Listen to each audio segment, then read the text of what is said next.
Elə olacaq. Nə var? Ha. Bax belə meşokdan satıram şey 25 manat. 25 manata gəlin. Bax. Bax, doyunca bax. 25 Bax, manat. bir şey vardı. Bax bax. Durun gəlin 25 manata. Bunun 25 manata nakillər olsun. çıxdı görsünüz. Bax hər cür temalar var ha. Bu illərin bilirsiniz ki, kassadan qalmır. Da varlı ilə kasıb bilinmir. Allah haqqı bax bu əvvəllər gedərdilər.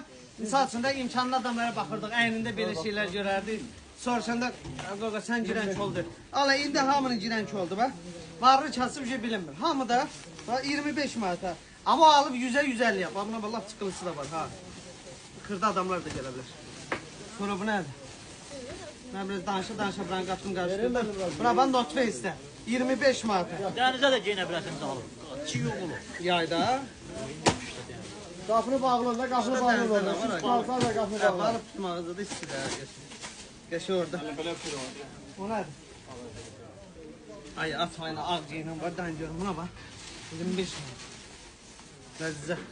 Buyurun gəlin xidmətinizdəyim. Qadam bolluqdur. İndi bir çeşitlərində videolarda ayrı-ayrı göstərəcəm. Çünki o qədər peçat mallar var ki burada Allah haqqı. Onları çıxarsam bilirəm ki elə bax burada ona bax, oran göstər, ona bax. Yenə darmadağını yerim.